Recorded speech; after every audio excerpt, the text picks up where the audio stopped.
힐링가족 여러분, 이번에는 통계청에서 통계 발표한 것이 있어요.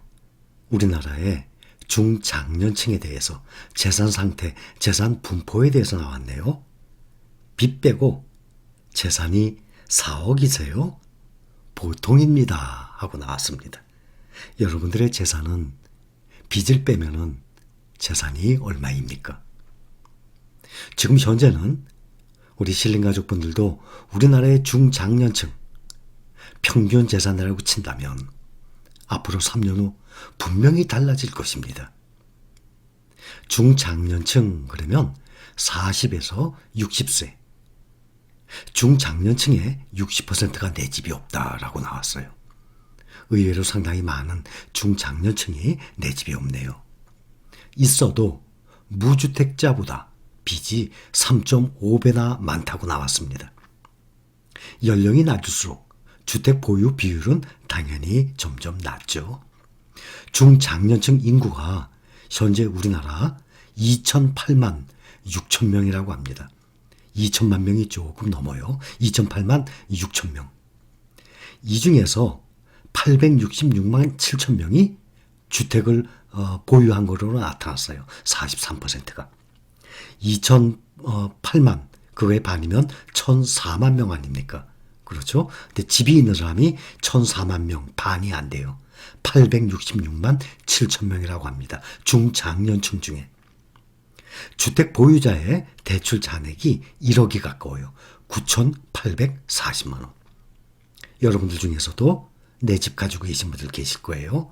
또 아직 중장년층인데도 불구하고 아직 내 집 마련 못한 분들도 분명히 계실 겁니다. 그러나 우리는 미래 희망을 가지고 알뜰하게 절약하고 살아가고 있습니다. 이제부터는 나의 생활이 달라질 것입니다. 무주택자는 2,780만 원의 빚을 갖고 있대요. 그러니 주택 보유자가 무주택자에 비해서 3.5배 수준.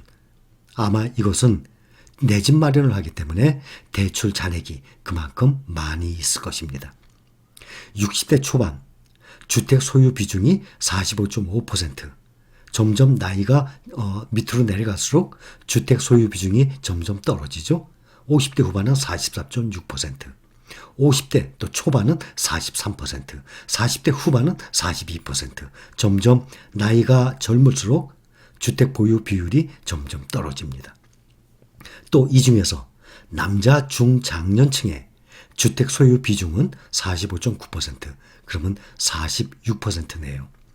여자 중장년층의 주택 소유 비중은 40.4%. 그러니까 남자 중장년층 46, 여자 중장년층 40%. 이렇게 주택 소유 비중으로 남녀 구분이 되어 있습니다. 중장년층의 59%, 그러면 60%죠. 연평균 소득이 의외로 3천만 원이 안 된다고 합니다. 3천만 원이 안 되면 월 250만 원이 안 된다는 거 아닙니까? 월 250이면 10달 2,500만 원, 1년이면 3천만 원인데 중장년층의 59%, 그러면 열의 6명은 월 수입이 소득이 월 250만 원이 안 된다고 합니다. 집 가진 중장년층이 무주택자보다 소득이 1.6배 많다고 나왔어요.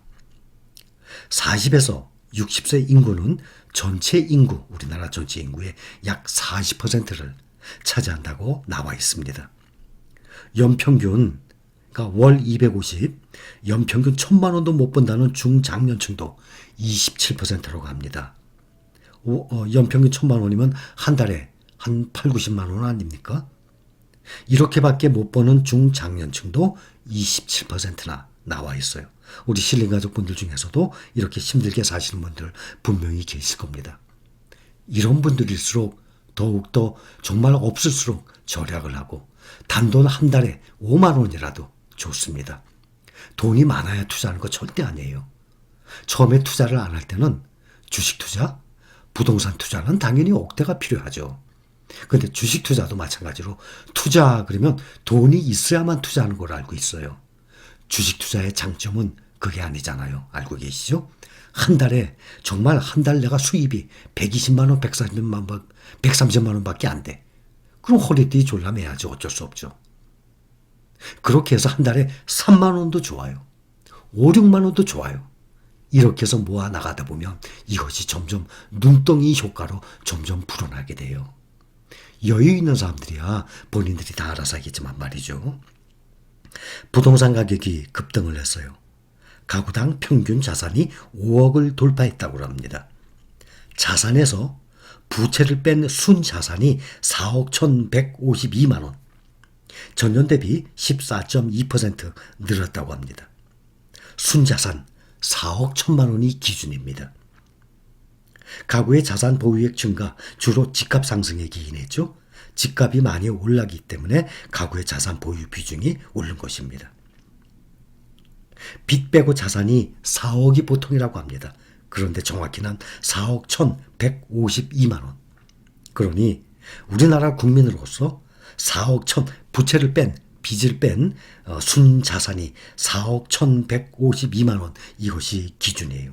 근데 이것이 내년에 통계 발표하고 후년에 통계 발표할 때마다 이것이 점점 올라갈 것입니다. 아직도 금융자산 투자 시에 선호하는 운용 방법, 그거에 대한 설문조사를 했어요. 예금이라고 답한 사람이 83%. 예금이. 이게 어떻게 투자입니까? 주식을 선호한다는 사람은 13%.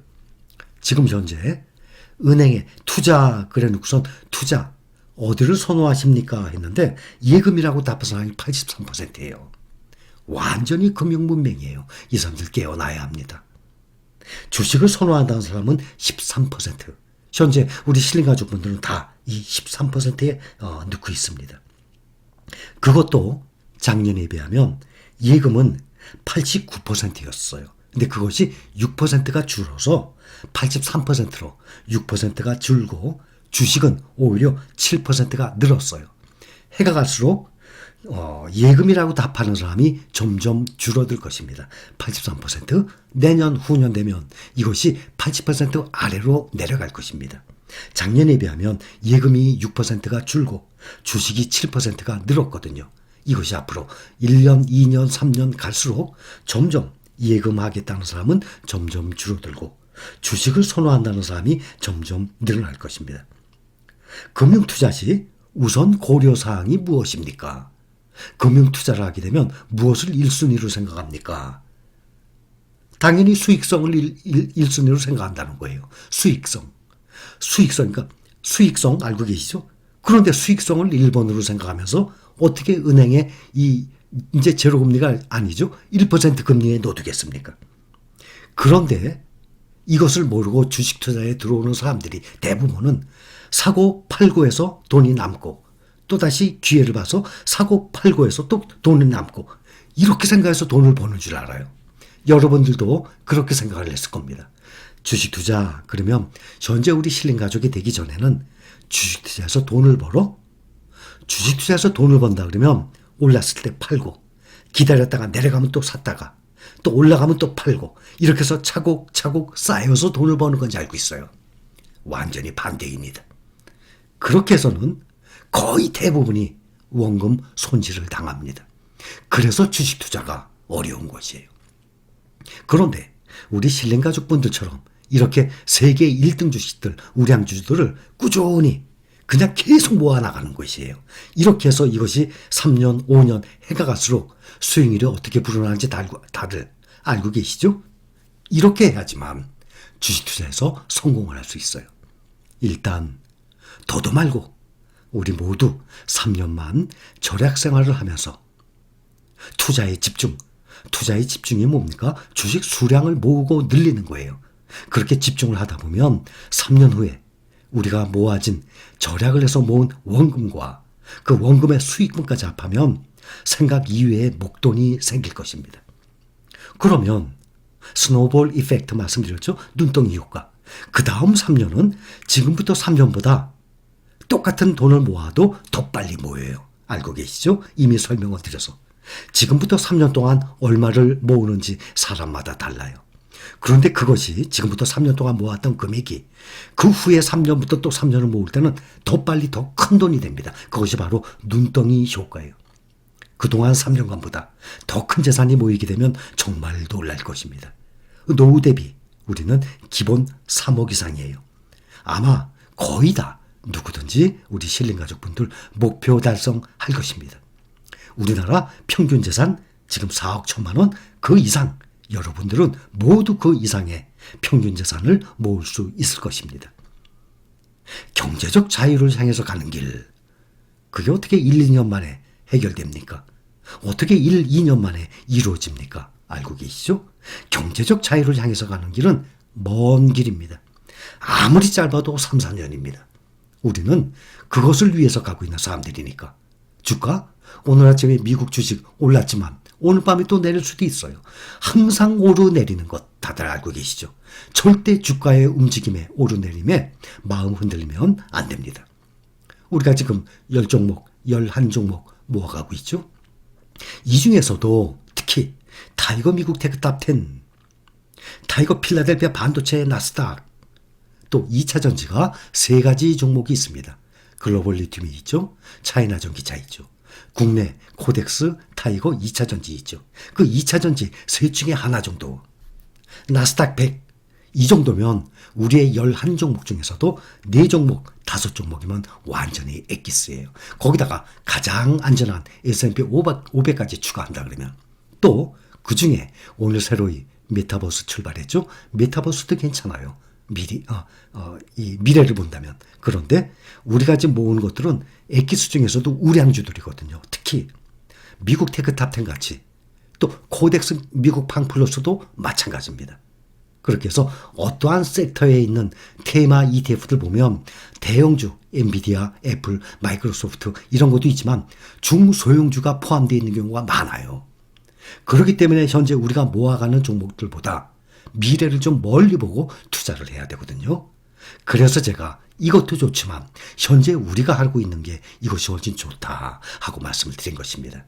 현재 우리가 모아가는 종목 외에 여러분들이 추가로 또 그동안 몇 가지 설명을 드렸죠. 추가하셔도 괜찮을 겁니다. 그것은 각자 알아서 하시기 바랍니다. 가장 중요한 거 주가 등락 우리 모두 흔들리지 맙시다. 또 우리는 1년, 2년 보고 하는 사람들이 아니에요. 기본 3년입니다.